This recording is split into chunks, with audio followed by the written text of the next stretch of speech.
53 गांव ऐसे हैं हरियाणा के, आज वो बेचिराग हैं। वहां एक भी परिवार नहीं रहता है जो अंग्रेजों ने जला दिए। हरियाणा में 27 जगह ऐसी हैं जहां लोगों को रोड रोलर के नीचे कुचला गया। हरियाणा में 13 जगह ऐसी हैं जहां लोगों को तोप से बांध के उड़ा दिया गया। तब यहां पर रोनाथ के कुएं को आप देख रहे हैं चित्र के रूप में कि 30 सितंबर 1857 रोनाथ गांव के चारों ओर तोपें लगा दी गई हूं और वहां पर ब्रिगेडियर सेवर्स के नेतृत्व में गांव को जलाने की प्रक्रिया चल रही हो और ऐसे में 25 औरतें अपने बच्चों समेत उस कुएं में कूद गई जिसकी फोटो आप देख रहे हैं। और उसके बाद 3 लोग उस गांव के रूपा खाती, नोंदाराम जाट और भिड़ीदास बैरागी, उन तीनों को तोप से बांध के उड़ाने की प्रक्रिया प्रारंभ होती है और जैसे ही उनको तोप से बांध के उड़ाया जाता है उनके छितड़े छितड़े अलग हो जाते हैं और इस गांव की नीलामी का दस्तावेज भी यहां पर लगा हुआ है। तो आप अंदाजा लगा सकते हैं। यह हांसी और हिसार के बारे में गायक कह रहा है कि मई महीना सन 57 तारीख थी वह 1 हांसी और हिसार के अंग्रेजा की बांधी घीस के व्यापारी गोरे राजा बनके जुल्मी घड़े करूर हो गए, बात बात पर टैक्स लाए हम बेघर बेकसूर हो गए। आपने लक्ष्मीबाई तायल की फोटो देखी होगी।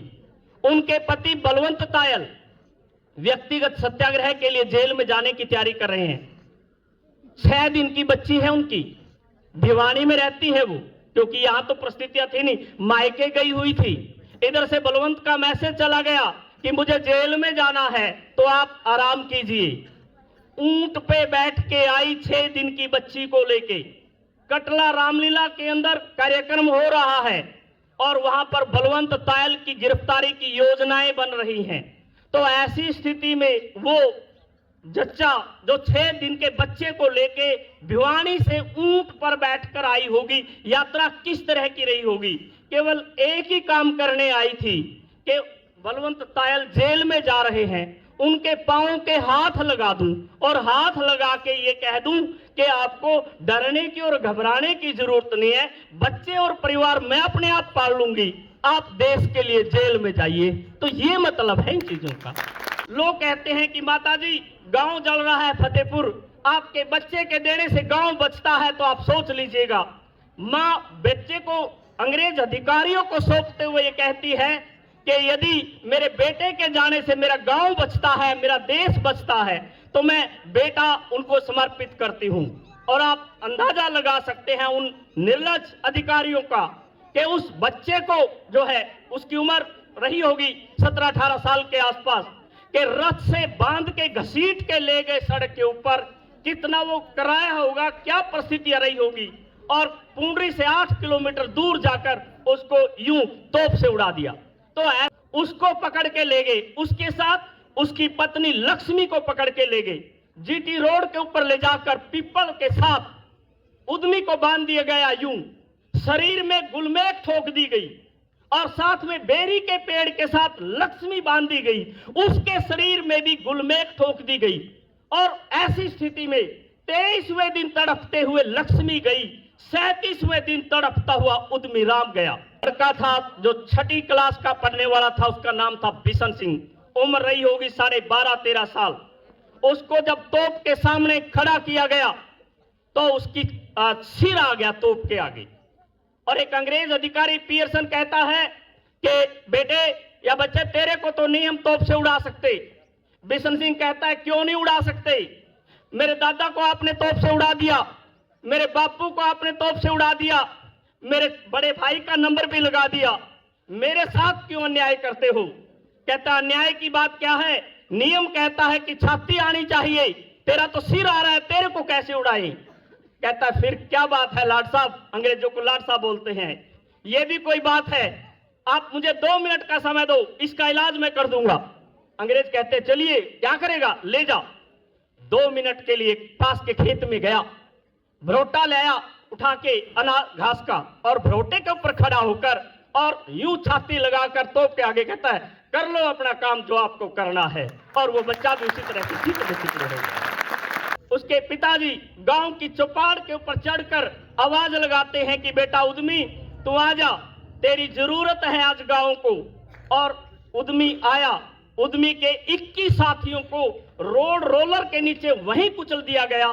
जो रोड रोलर प्रयोग किया गया आज भी सोनीपत की चौधरी देवीलाल पार्क के अंदर वो रखा हुआ है। सुलकड़ी के लोग भी थे, हांसी के लोग भी थे, बाटोड़ के लोग भी थे, मंगाड़ी के लोग भी थे, हो सकता है उसमें घिराए का भी हो। तो परम श्रद्धे प्राचार्य महोदय, सभा में उपस्थित अतिथिगण, गांव से पधारे बुजुर्ग, माताएं, बहनें, आसपास के स्कूलों से आए हुए अतिथि बच्चे, उनके शिक्षकगण और प्यारे बच्चों, इस तरह के कार्यक्रम में शरीक होना गर्व की बात रहती है। और आज जिस तरह के कार्यक्रम की प्रकृति बनी है, यह निश्चित तौर पर बहुत कुछ नए संदेश की ओर हमें लेकर जाता है। तो सर्वप्रथम मैं आयोजकों का, स्कूल परिवार, विशेषकर सुरेंद्र जी और अभिलेखागार विभाग श्री अनिल जी, उनके प्रति आभार व्यक्त करता हूं कि उन्होंने मुझे आपके बीच आने का मौका दिया और संवाद करने का मौका दिया। इससे पहले कि मैं अपनी बात को आगे बढ़ाऊं, मुझे इस गांव के साथ कई अलग अलग मौकों पर जुड़ने का मौका मिला है। यहाँ जसवंत सिंह जी नाम के एक सज्जन हुआ करते थे, जिन्होंने पुरानी चीज़ों को एकत्रित किया था। उनके साथ संवाद करने का मौका मिला, उनके साथ बैठने का मौका मिला और परिवार ने उनके द्वारा एकत्रित की गई चीज़ें मुझे हैंडओवर की और आज वो दयानंद कॉलेज हिसार में मैंने संभाल कर रखी हैं, उनका रजिस्ट्रेशन हुआ है। उसके बेस पर मैं गांव के इतिहास की कुछ बातें थोड़ा सा जोड़ूंगा कि गांव किस तरह का रहा। इसके अतिरिक्त भी एक विशेष कार्यक्रम में यहाँ आने का मौका मिला। मैंने गांव की संडे की पंचायत जो होती है उसको देखने का अवसर मिला। बिल्कुल एक अलग तरह की जानकारी थी। तो और भी अलग अलग जो पहलू हैं उनके साथ मुझे शामिल होने का मौका मिला। क्योंकि समय और स्थितियां कुछ कहती हैं तो मैं अपनी बात को आगे बढ़ा रहा हूं इन सारे पहलुओं के साथ। हम सब की जिंदगी में जब हम दिनों की गिनती करते हैं, कुछ दिन ही ऐसे होते हैं जिनको हम उंगलियों पे गिनते हैं। और आज घिराए की इस धरती पर खड़े होकर आज भारत के अतीत को, हरियाणा के अतीत को, हांसी और हिसार के अतीत को और घिराए के अतीत को समझने का मौका मिल रहा है। और इससे ज़्यादा गौरवपूर्ण क्षण क्या हो सकता है कि आज़ादी की लड़ाई जब हुई तब भी इस गांव की मिट्टी से बने हुए लोगों ने उसमें हिस्सा लिया। और आज़ादी के बाद जब देश पर संकट आया तो हमें महावीर सिंह जी जैसे जांबाज व्यक्ति की शहादत को देखने की परिस्थितियां रही। और कहना बहुत आसान होता है, उस परिवार के सदस्य के लिए कितना चुनौतीपूर्ण वो क्षण होगा जब आमने सामने की गोलियों के साथ वो अपने आप को मोर्चे पर डांटे रहे होंगे और उनको संदेश मिला होगा कि आपके परिवार का सदस्य आपके बीच में नहीं रहा। तो उस दर्द की गहराई को आप जब समझते हैं तब इस बात का एहसास होना चाहिए कि हम यहाँ शांतिपूर्ण माहौल में जब बैठे हैं, जब हम रात को पांव पसार कर सोते हैं, जब हम खेत और खलिहान में काम करते हैं, तो वो मौके हमें क्यों मिलते हैं? वो मौके हमें इसलिए मिलते हैं कि मेरे देश के वीर जांबाज सिपाही उन स्थितियों में -40 डिग्री टेम्परेचर के अंदर भी और 52-54 डिग्री के टेम्परेचर के अंदर भी हमारी सीमाओं की रक्षा करते हैं। और जब सीमाओं की रक्षा होती है तो हम यूं स्कूल चला पाते हैं, यूं कॉलेज चला पाते हैं, यूं आराम की जिंदगी जी पाते हैं। और इन सारी चीज़ों को ध्यान में रखते हुए जब कार्यक्रम करते हैं, उनका एक मकसद होता है, उनका एक अर्थ होता है। बहुत बड़ा विषय है, उसको जितना चाहें हम ले जा सकते हैं, उसके हर गहराई पर सोच सकते हैं। और चूंकि आज हम एक प्रदर्शनी के साथ जुड़े हैं और उस प्रदर्शनी में हम इतिहास के कुछ लोगों को, इतिहास के कुछ पहलुओं को यहाँ समझना चाहते हैं, तो निश्चित तौर पर आज जिनकी आप फोटो देख रहे हैं, आज वो फोटो के रूप में हैं। क्या इस बारे में हम अपने अतीत में झांक कर देखते हैं कि कभी ये चलते फिरते इंसान रहे होंगे? इनका समय हमारे से अलग तरह का रहा होगा। इनके फोटो यहाँ पर क्यों आए? क्योंकि इन लोगों ने अपनी जिंदगी को अलग तरह से जीना जरूरी समझा। और वो अलग तरह से समझना क्यों जरूरी है कि हम आज़ादी की लड़ाई की बात कर रहे हैं। जब हम आज़ादी की लड़ाई की बात कर रहे हैं तो बहुत बार हमें लगता है कि हम आज़ाद हो गए, लेकिन हम कभी ये गहराई नहीं समझ पाते कि आखिर आज़ाद हुए कैसे। अर्थात जब हम आज़ाद नहीं थे, हम गुलाम थे, हमारी जिंदगी कैसी रही होगी। एक आज़ाद देश की जिंदगी और एक गुलाम देश की जिंदगी में क्या फ़र्क होता है, यदि हम उसका एहसास नहीं कर पाते तो हम ना आज़ादी की लड़ाई का महत्व समझ पाते, ना लड़ने वालों की भावनाओं को समझ पाते, और ना आज देश की सीमाओं के ऊपर जो रक्षा कर रहे हमारे जांबाज हैं, उनकी उस मेहनत का परिस्थिति को समझ पाते हैं। तो ऐसी स्थिति में प्रदर्शनी एक माध्यम है, प्रदर्शनी एक बिंदु है इस बात को जानने के लिए कि हम इन लोगों के बारे में विचार करें। और विशेष बात यही है कि जब हम इस प्रदर्शनी को देखते हैं, ये प्रदर्शनी में पहली जो बोर्ड लगा है वो 1857 से प्रारंभ हो रहा है, और इसका जो अंतिम बोर्ड है वो भारत की संविधान सभा में भाग लेने वाले लोगों के फोटोग्राफ हैं। वास्तव में ये कहानी अपने आप में एक अलग तरह की कहानी है। मेरे से पहले डॉक्टर उमा शंकर जी ने इतिहास के अलग अलग पहलू बताए, मैं उनमें नहीं जाना चाहूँगा क्योंकि आप लोग उनके साथ जुड़ चुके हैं, लेकिन कुछ पहलुओं को जोड़ते हुए आज़ादी की लड़ाई की कुछ बातें और खासकर इन लोगों की बातें आप लोगों के साथ साझा करूँगा, क्योंकि मकसद यही है कि हम इन चीज़ों को कैसे देखते हैं, इनको कैसे समझते हैं, इनके पीछे हमारा भाव कैसा है।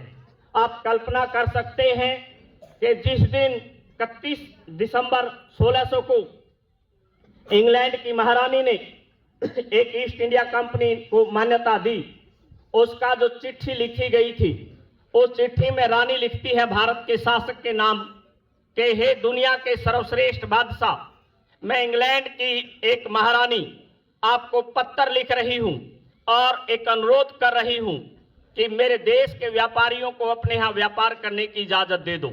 मैं पत्र की भाषा इसलिए बता रहा हूं कि हम कहाँ थे, अंग्रेज कहाँ थे, और उस स्थिति में एक लंबा अरसा रहा, और उस अरसे के रिजल्ट के तौर पर वो लोग व्यापारी के रूप में आए। लेकिन जैसे जैसे उनकी पकड़ बनती गई, यहाँ के सिस्टम को समझते गए, हमारी कमजोरियों को उन्होंने भांपना शुरू कर दिया। हमारी कमजोरियों का एक एक करके फायदा उठाकर और वो यहाँ पर काबिज हो गई, और 1757 से लेकर 1857 तक इस देश का ज्यादातर हिस्सा उन लोगों ने कब्जे में कर लिया। ज्यादातर लोग तो ये मानते हैं कि इन 100 सालों में हमने उनके खिलाफ कोई लड़ाई नहीं लड़ी। सच्चाई ये है, लड़ाइयाँ बहुत हुई, अलग अलग तरह की हुई, लेकिन वो छोटी छोटी लड़ाइयाँ थी, छोटे छोटे ढंग से लड़ी गई, इसलिए वो लोग कामयाब हो गए। हाँ, 1857 पहली बार एक अलग तरह से हमारे यहाँ आया। आप लोग जानते हैं कि अंग्रेजी रिकॉर्ड ये मानता है कि 1,82,000 लोग इसमें शहीद हुए हैं, और उस 1,82,000 लोगों में 24,500 लोग मेरे हरियाणा के थे। और जब मैंने इस रिकॉर्ड को और ज्यादा देखा, क्योंकि राष्ट्र में 1857 के 150 वर्ष होने की स्थिति में जो 5 लोगों की कमेटी बनी थी उसमें मैं था। मुझे डॉक्यूमेंट देखने का मौका मिला, हरियाणा के गांव-गांव, इलाके-इलाके में जाकर काम करने का मौका मिला। तो मैं ये बात कह सकता हूं कि शहीद होने वाले लोग 6 लाख थे और उन 6 लाख लोगों में 80,000 मेरे हरियाणा के थे। तो ऐसी स्थिति में इतनी लंबी चौड़ी लड़ाई, 6 लाख आज के संदर्भ में समझते हुए आपको शायद अलग लगता है। दिल्ली की जनसंख्या 1,51,000 थी उस समय, तो 6 लाख लोग किस तरह से रहे होंगे। मैं गांव-गांव, गली-गली, मोहल्ले-मोहल्ले की बात यहां करने की स्थिति में नहीं हूं, इजाजत नहीं समय दे रहा है। लेकिन यदि मैं इन सारी बातों को देखूं और मैं बात करूं कि बहादुर शाह जफर ने किस तरह से, रानी लक्ष्मीबाई ने किस तरह की भूमिका अदा की, कानपुर में क्या हुआ नाना साहब के द्वारा, तो ये कहानियां बहुत अलग अलग तरह की हो जाती है। मैं कोशिश करूंगा मेरे इलाके की बात हो, मेरे आस पड़ोस की बात हो, मेरे गली मोहल्ले की बात हो, और इसके 2 फायदे होंगे। पहला तो ये कि मैं अपने इलाके की बात करते समय आप लोगों के साथ जुड़ाव महसूस करूंगा। दूसरी बात इस बात की धारणा को भी निरस्त करेगी कि जब सारा देश इस समय आजादी की लड़ाई लड़ रहा था तो ज्यादातर लोग ये मानते हैं कि मेरे पूर्वज क्या कर रहे होंगे। तो मेरे पूर्वज उन्हीं के साथ उसी तरह की शहादत की भूमिका को अदा कर रहे थे।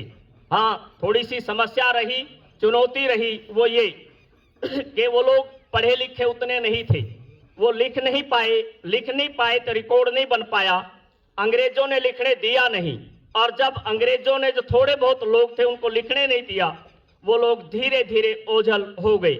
लेकिन मैंने पुलिस का रिकॉर्ड देखा, जेल की डायरियां देखी, जज के दिए गए फैसले देखे, गांव की घटती हुई जनसंख्या देखी, तो एक बहुत अलग तरह की बात आई। और कमाल की बात यह भी है कि जब इस तरह का काम करते समय मैं आगे बढ़ा तो मुझे एक नई तरह की चीज भी मिली कि वो बुजुर्ग इतने समझदार थे कि पढ़े लिखे भले ही नहीं थे, लेकिन उन लोगों ने इस रिकॉर्ड को अलग तरह से लोगों तक ले जाने का फैसला किया। और वो फैसला था कि यदि हम पढ़े लिखे नहीं हैं, लिख नहीं पाए तो अलग बात है, हम रागणियों के माध्यम से समाज में अपनी बात लेकर जाएं। और रागणियों के माध्यम से अपनी बात लेकर गए। जैसा एक कह रहा है कि व्यापारी गोरे राजा बनके जुल्मी घड़े करूर हो गए, बात बात पर टैक्स लाए हम बेघर बेकसूर हो गए। तो आप अंदाजा लगा सकते हैं। यह हांसी और हिसार के बारे में गायक कह रहा है कि मई महीना सन 57 तारीख थी वह 1 हांसी और हिसार के अंग्रेजा की बांधी घीस। तो मैंने हरियाणा के अलग अलग हिस्सों से 27 रागणियां ढूंढी और वो अलग अलग तरह की बात कहती हैं।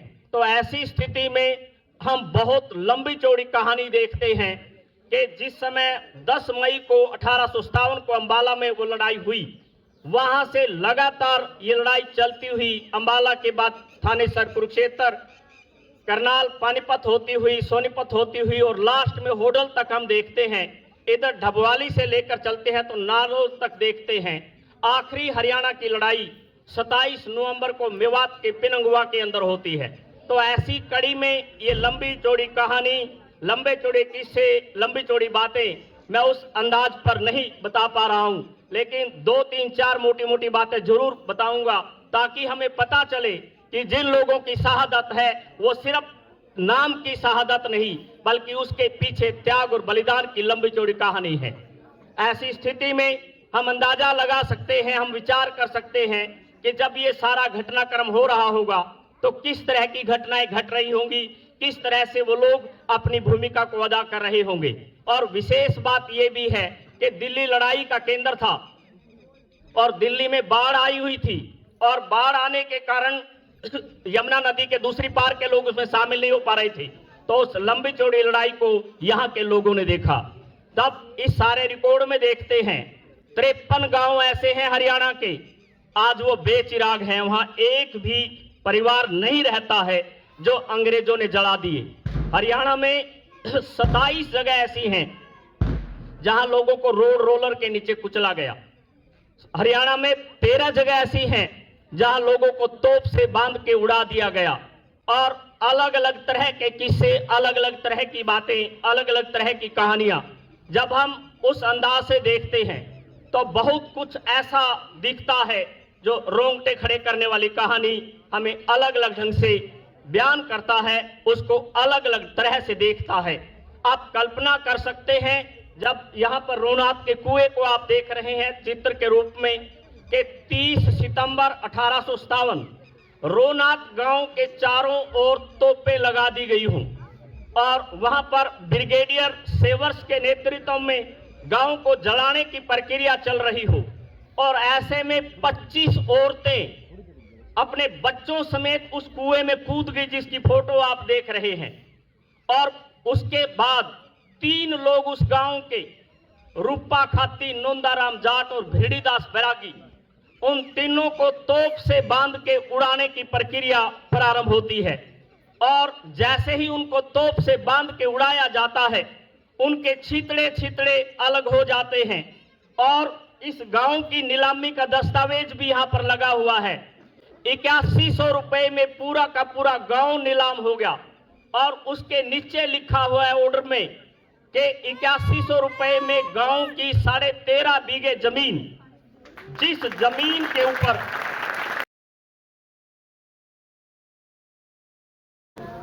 क्षमा चाहूंगा, मैं आपके साथ 1857 में उन लम्हों को खोलने का प्रयास कर रहा था, उन पृष्ठों के साथ जुड़ने का प्रयास कर रहा था, जिसमें मेरे बुजुर्गों की शहादत के अलग अलग किस्से अलग अलग ढंग से, अलग अलग तरह से सामने आए। तो ऐसी स्थिति में मैं बात कर रहा था कि जब अलग अलग उसकी बात करें, यह संभव नहीं कि मैं पूरे के पूरे इलाके की अलग अलग तरह की बात करूं। यहाँ पर आपने एक नागौरी गेट की फोटो देखी होगी, जिसमें हिसार की शहादत का जिक्र है। तो जब 29 मई को यहाँ पर घटनाक्रम हो गया और 29 मई के इस घटनाक्रम में हमारे बुजुर्ग इस इलाके पर कब्जा करने में कामयाब हो गए, तो ऐसी स्थिति में 5 बार उन बुजुर्गों की लड़ाई हुई, 5 बार उनका किले पर कब्जा हो गया और 5 बार उनका हांसी पर कब्जा हो गया। हांसी में अंग्रेज हैं तो हिसार में मेरे पूर्वज हैं, तो आपस की ये लड़ाई लगातार चलती गई, क्योंकि बहुत ज्यादा समय लेने की परिस्थितियां नहीं होंगी, विषय के साथ न्याय करने का मेरा प्रयास रहेगा। तो ऐसी स्थिति में आखिरी लड़ाई जो इस नागौरी गेट के ऊपर हुई, जिसका जिक्र हम कर पा रहे हैं, वो 19 अगस्त को हुई। और 19 अगस्त की लड़ाई में मेरे इसी इलाके के बुजुर्ग या इसी इलाके के लड़ने वाले लोग यहाँ पर पहुंचते हैं। शायद आप लोगों को ध्यान होगा, नहीं है तो मैं आपको क्लियर कर दूं, आपके यहाँ से 4-5 किलोमीटर दूर भी नहीं है गांव सुलखड़ी, लड़ाई का बहुत बड़ा केंद्र था। और सुलखड़ी गांव के लिए अंग्रेजों ने लिखा है ये बागी गांव है और बागियों का गांव है, और आसपास के लोगों को ये साथ लेकर चलते हैं। और बरवाड़ा से लेकर हांसी तक के ये बीच के सारे गांव, कभी भी ऐसा नहीं हुआ कि जितने समय तक लड़ाई रही उस समय तक अंग्रेज सारे गांवों को एक साथ कब्जे में कर पाए। तो लंबी की लंबी पूरी की पूरी लड़ाई, मोर्चाबंदी इसी इलाके में हुआ करती थी। बरवाड़ा के रहने वाले मोहम्मद आजम, जिनका हिसार के डोगरा मोहल्ला में घर था, वो बहादुर शाह जफर के रिश्तेदार थे, लेकिन पूरे के पूरे इस इलाके को मैनेज करने में भूमिका अदा किया करते थे। उनकी मीटिंगें इन सारी जगह पर हुआ करती थी। तो ऐसे में आखिरी लड़ाई जो इस इलाके की हुई वो 19 अगस्त की हुई। और 19 अगस्त की उस लड़ाई में नहर थी, एक छोटी सी नहर के ऊपर गेट खुलता था। 438 लोग एक जगह पर लड़ते हुए मारे गए और 235 लोगों की डेड बॉडी इस पूरे के पूरे इलाके में बिखरी हुई मिली। और बच्चों, कमाल की बात यह है, 123 लोगों को पकड़ लिया गया और उन 123 लोगों को शाम के टाइम उसी दिन 19 अगस्त को, जो आज का बस स्टैंड और किला है उसके सामने जो सड़क है उसके ऊपर लेटा दिया गया। और जो रोड रोलर है, सड़क बनाने वाला रोलर, जिसके माध्यम से हम सड़क को बनाते हैं, उसकी लेवलिंग मेंटेन करते हैं, जहां पर आज तलाकी गेट वाला बुर्ज है, उस बुर्ज के पास उस जो है रोड रोलर को खड़ा कर दिया गया। एक अंग्रेज अधिकारी जिसका नाम है मिल्डवे, वो सिर से सफेद टोपी उतार कर हवा में लहराता हुआ कहता है कि तुम में से कोई उठकर जाने के लिए तैयार हो, उठ के जा सकता है। यह रजिस्टर रखा है, उस पे अंगूठा लगाइए कि मैं भगावत का रास्ता छोड़ के घर जाना चाहता हूं। और ऐसी स्थिति में आप कल्पना कर सकते हैं, उन 123 लोगों में 17 तो वो लोग थे जो अंग्रेजी सेना में थे। वो अंग्रेजी सेना छोड़ के इन क्रांतिकारियों में शामिल हुए थे कि हमें सेना मंजूर नहीं, हमें इस क्रांतिकारियों का रास्ता मंजूर है, तो वो उसमें शामिल हुए। और वो 123 लोग 4:45 बजे बस स्टैंड और किले के बीच की दीवार पेट के बल लिटा दिए गए। उनके पांव बंधे हुए हैं, मुंह से आवाज निकालने की परिस्थिति है, और सिर्फ जिंदगी और मौत के बीच में फासला इतना है कि उठिए, अंगूठा लगाइए और घर जाइए। आप जा सकते हैं आराम से, लेकिन आप कल्पना कीजिए उन मेरे पूर्वजों के बारे में कि रोड रोलर चला, पहले की बाजू टांग सिर पर आया होगा, खून की धार पहले दूसरे तीसरे चौथे पे गई होगी, मुंह से ऊह तक की आवाज ना करते हुए वो व्यक्ति इस मिट्टी में मिल गया। दूसरे ने क्या सोचा होगा, तीसरे ने क्या सोचा होगा, चौथे ने क्या सोचा होगा, और 123 के 123 जब मिट्टी में मिल गए तो आप कल्पना कर सकते हैं क्यों उन लोगों ने मिट्टी में मिलना पसंद किया होगा। क्या जिंदगी और मौत का मतलब होगा कि यदि मैं गुलामी की जिंदगी जीऊंगा उसका फायदा क्या होगा। मुझे मौत यदि इस तरह की आती है तो कम से कम मैं इस मिट्टी में शामिल होऊंगा, मेरा एहसास एक अलग तरह का एहसास होगा। तो वो क्या सोच के ऐसा करते थे, क्या सोच के इस तरह की बात करते थे। मैं कोई बहुत ज्यादा दूर की बात नहीं कर रहा हूं, मैं इसी इलाके की बात कर रहा हूं। उन 123 लोगों में सुलखनी के लोग भी थे, हांसी के लोग भी थे, बाटोड़ के लोग भी थे, मंगाड़ी के लोग भी थे, हो सकता है उसमें गिराए का भी हो। तो ऐसी स्थिति में जब वो चीज देखते हैं तो हम आजादी और गुलामी के बीच में अंतर नहीं महसूस कर सकते हैं, तो हम आज की अंदाजी जो आजादी है उसका अर्थ नहीं देख पाते हैं। मैंने बताया कि हरियाणा में अलग अलग जगह तोप से बांधने की प्रक्रिया रही। मैंने 42 बताया कि किस तरह से 3 लोगों को रोनात गांव में किया। इसी तरह का किस्सा मैं उकलाना के आसपास के किसी गांव का बताता हूं कि उकलाना के आसपास 50 लोगों को बंदी बना लिया गया, और 50 लोगों को बंदी बनाकर उनको तोप से उड़ाने की प्रक्रिया हुई। तोप है 14, लोग उड़ाने हैं 50, और आसपास के गांव से लोगों को इकट्ठा किया हुआ है।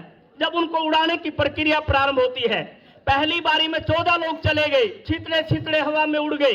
आसपास तमाशबीन है, सेना है, सब कुछ है, लेकिन किसी में आवाज करने की 1 सेकंड तक भी पांव हिलाने की फुर्सत नहीं, या गरिमा नहीं कि उस स्थिति में लोग हिल जाएं। दूसरी बार भी 14 चले गए, तीसरी बार भी 14 चले गए, आखिरी में 8 रह गए। और उन 8 में एक लड़का था जो 6ठी क्लास का पढ़ने वाला था, उसका नाम था बिशन सिंह। उम्र रही होगी 12.5-13 साल। उसको जब तोप के सामने खड़ा किया गया तो उसकी सिर आ गया तोप के आगे, और एक अंग्रेज अधिकारी पियर्सन कहता है कि बेटे या बच्चे, तेरे को तो नहीं हम तोप से उड़ा सकते। बिशन सिंह कहता है क्यों नहीं उड़ा सकते, मेरे दादा को आपने तोप से उड़ा दिया, मेरे बापू को आपने तोप से उड़ा दिया, मेरे बड़े भाई का नंबर भी लगा दिया, मेरे साथ क्यों अन्याय करते हो। कहता अन्याय की बात क्या है, नियम कहता है कि छाती आनी चाहिए, तेरा तो सिर आ रहा है, तेरे को कैसे उड़ाए। कहता है फिर क्या बात है लाड साहब, अंग्रेजों को लाड साहब बोलते हैं, ये भी कोई बात है, आप मुझे 2 मिनट का समय दो, इसका इलाज मैं कर दूंगा। अंग्रेज कहते चलिए, क्या करेगा, ले जा। 2 मिनट के लिए पास के खेत में गया, भरोटा लाया उठा के घास का, और भरोटे के ऊपर खड़ा होकर और यूं छाती लगाकर तोप के आगे कहता है कर लो अपना काम जो आपको करना है। और वो बच्चा भी उसी तरह की चित्र हो गया।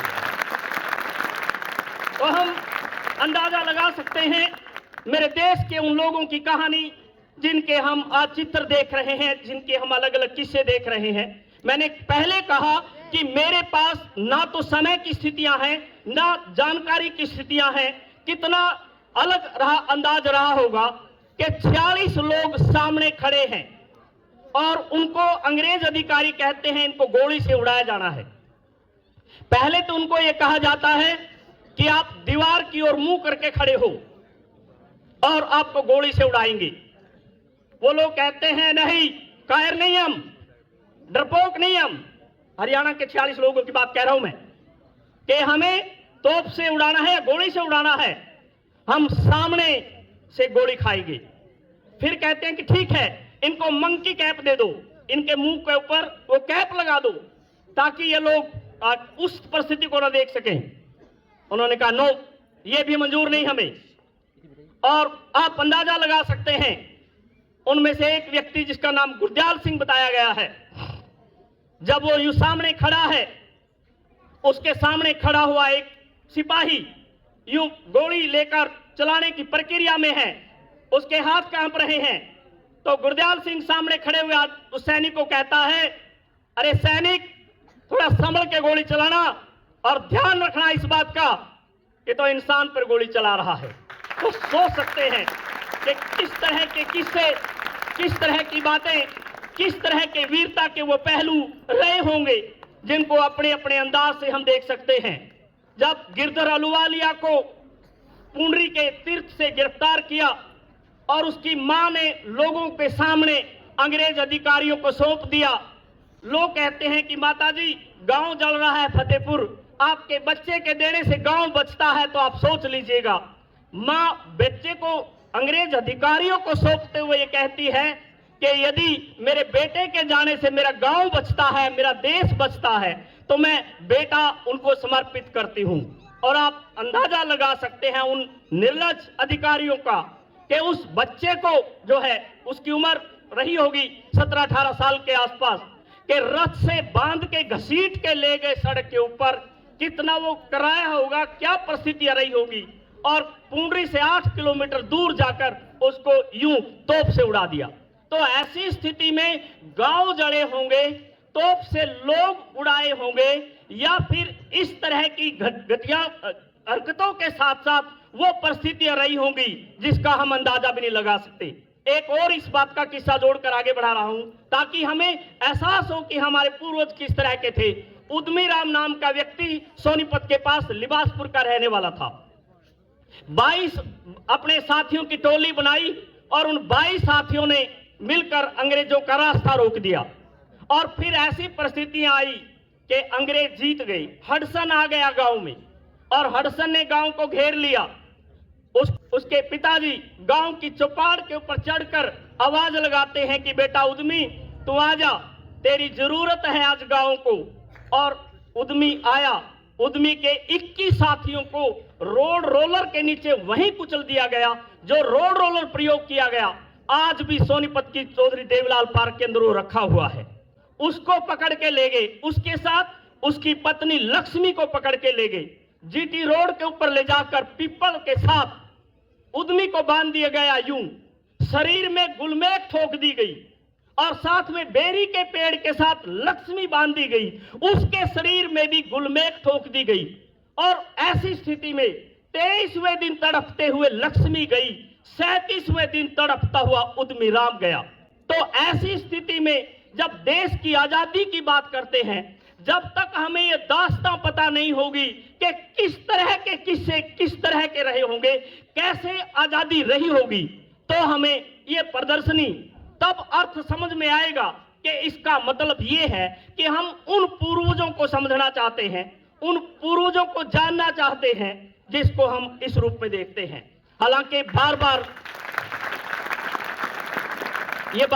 मैं दोहराता रहता हूं, एक घटना और बहुत जरूरी तौर पर हिसार की बताना चाहूंगा जो बहुत महत्वपूर्ण है, उसका अर्थ है, उसको हम समझना चाहते हैं।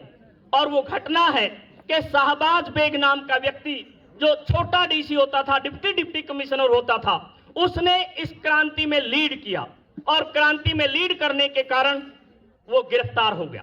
मैं किस्सा सारा छोड़ रहा हूं, सीधा विषय पे आ जा रहा हूं। और जनवरी के महीने में 58 में गिरफ्तार हो गया। अप्रैल के महीने में उसको आजीवन कारावास दे दी। कलकत्ता उस समय हमारी राजधानी होती थी, चिट्ठी आई कि नहीं, इसको दोबारा दंड दिया जाए, इसके लिए अलग प्रोसेस किया जाए।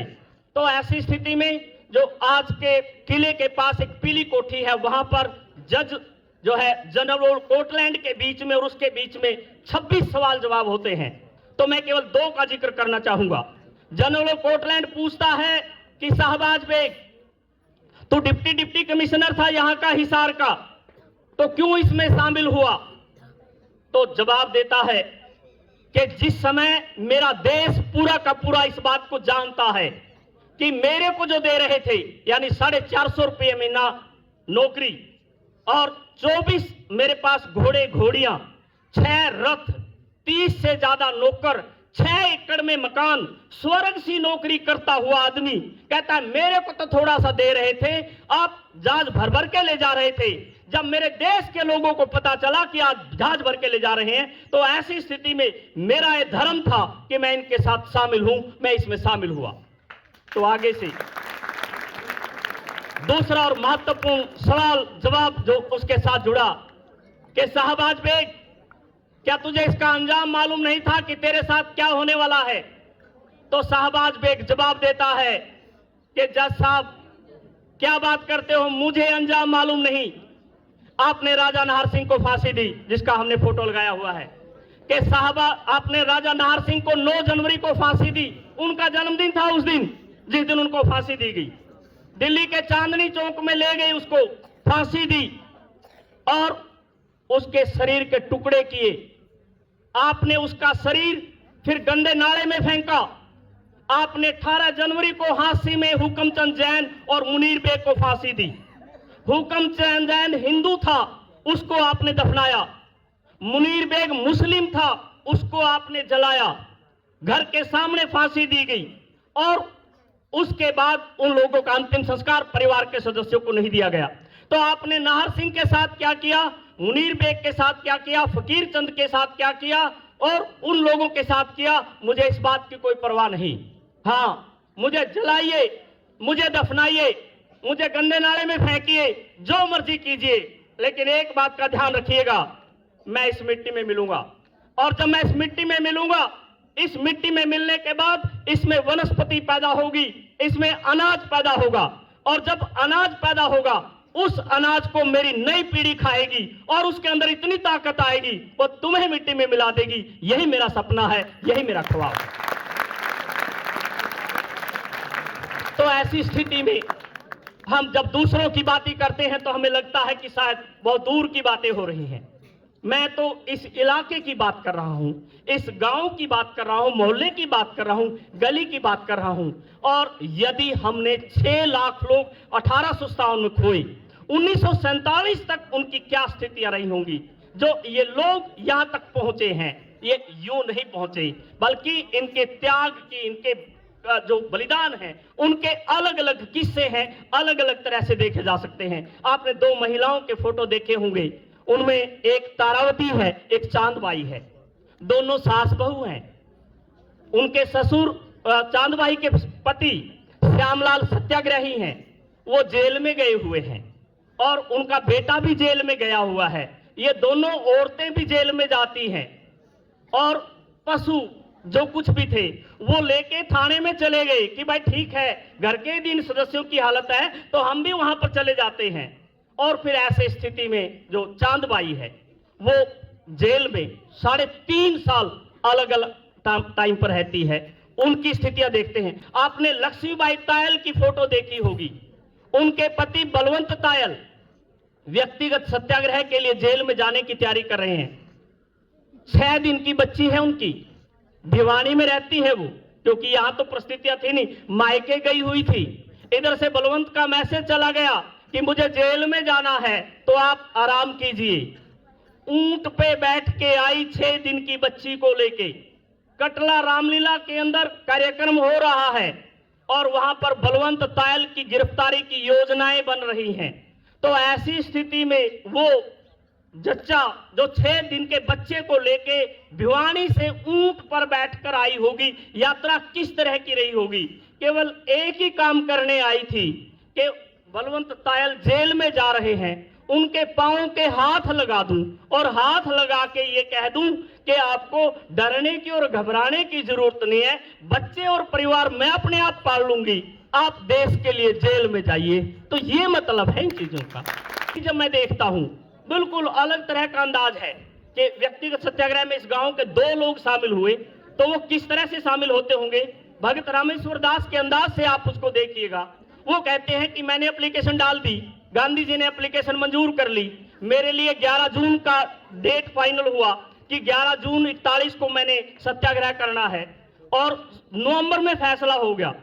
सर्दियों में बाहर सोना, ठंडे पानी से नहाना शुरू कर दिया, गर्मियों में गर्म पानी से नहाना शुरू कर दिया। किसी ने बताया कि भाई जेल में जाते हुए रेत मिला देते हैं रोटी में, आटे में सीमेंट मिला देते हैं। थोड़ा बहुत वो प्रैक्टिस भी कर ली कि भाई जेल में जाना पड़ेगा। चक्की पीसना भी सीख लिया कि चक्की पीसनी पड़ी तो चक्की भी पीस लेंगे।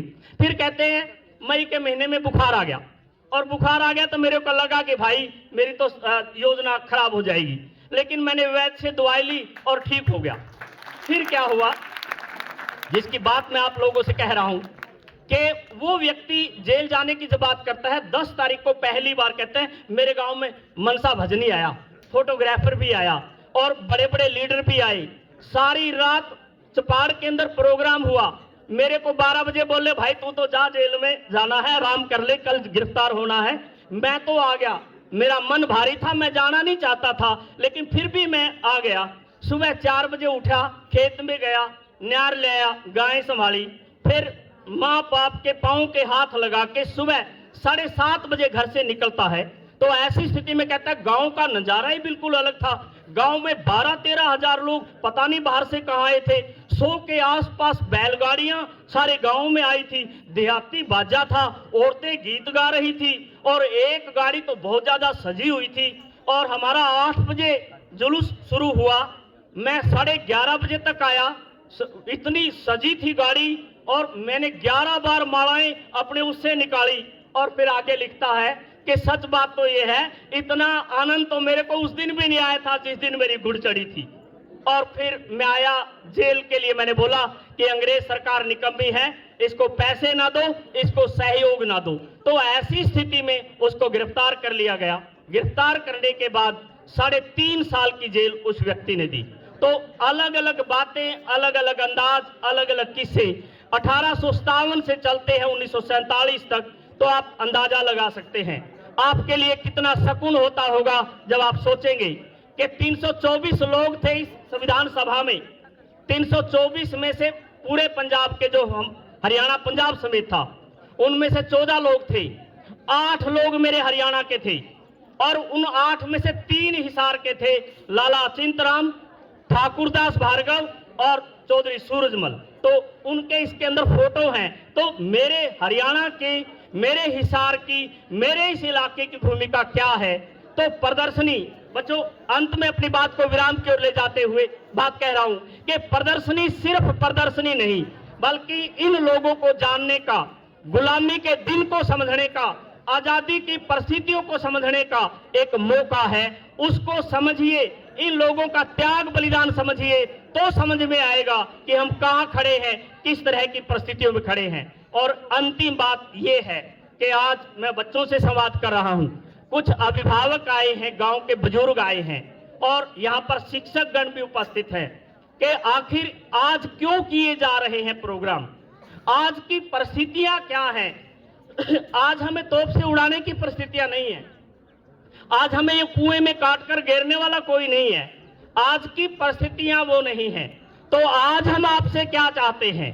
तो ऐसी स्थिति में बच्चों, आज हम बिल्कुल एक अलग तरह के माहौल में हैं। हमारे परिवार बिखर रहे हैं, हमारे संस्कार बिखर रहे हैं, हमारे माँ बाप का बच्चों से विश्वास उठ रहा है, बच्चों का माँ बाप से विश्वास उठ रहा है। हम एक दूसरे के साथ तालमेल नहीं बना पा रहे हैं। पता नहीं कितनी अजीब अजीब तरह की नई नई समस्याएं, ड्रग और पता नहीं क्या क्या नई नई पैदा होती जा रही हैं। तो उस समय वो इस देश की मांग थी जो इन लोगों ने पूरी कर दी। आज मेरे देश की क्या मांग है कि आप सोशल मीडिया यूज करते हैं, सोशल मीडिया देखते हैं, वो कितना सोशल है आप भी समझते हैं, लेकिन वो मेरी पढ़ाई खराब कर रहा है, मेरे परिवारों के साथ मेरा माहौल खराब कर रहा है, मेरी आदतें खराब कर रहा है। मैं उनको कंट्रोल करूं। और इस कड़ी में माँ बाप यहाँ बैठे हैं, शिक्षक बैठे हैं, इनसे एक करबद्ध प्रार्थना है मेरी, एक अनुरोध है कि आप चाहे पढ़े लिखे नहीं हैं, कम पढ़े लिखे हैं, आपका बच्चा आपसे ज्यादा पढ़ा लिखा है, लेकिन वो आपका बच्चा है, उसके साथ किसी भी कीमत पर बोलचाल बंद मत कीजिएगा। यदि बोलचाल आपकी बंद होगी, आपने बच्चों के साथ बात करनी बंद कर दी, तो वो गलत जगह जाकर गलत सीखेगा। तो ऐसी स्थिति में एक काम जरूर कीजिएगा कि 10-15 मिनट रोज रात को अपने बच्चों के लिए, परिवार के लिए जरूर निकालिएगा। जरूर पूछिएगा, बच्चे अपने माँ बाप से पूछे आज क्या किया, और माँ बाप अपने बच्चों से पूछे आज आपने क्या किया। आपके खून पसीने की कमाई से आपका बच्चा आगे बढ़ रहा है और आप बच्चे उन माँ बाप की कमाई के साथ आगे बढ़ रहे हैं। आखिर हम बिखर क्यों रहे हैं? हमने बिखराव से बचना है, समझना है। तो ऐसी स्थिति में इन लोगों की मिट्टी का खून हमारे उसमें है, और ऐसी स्थिति में हम आज इस स्थिति में इनको याद इसलिए कर रहे हैं कि आज यदि मेरे देश के ऊपर कोई संकट आएगा, कोई चुनौती आएगी, हम उसको ढंग से पार पाएंगे। हम अपने व्यक्तित्व का विकास करेंगे, देश की समस्याओं को चुनौतीपूर्ण ढंग से आगे बढ़कर निश्चित तौर पर दुनिया के हर देश को बताएंगे हम भारतीय हैं और इनकी संतान हैं, इसके साथ जिंदा रहेंगे। इस प्रदर्शनी का अर्थ हमारे लिए बहुत कुछ अर्थ रखेगा। धन्यवाद। जय हिंद।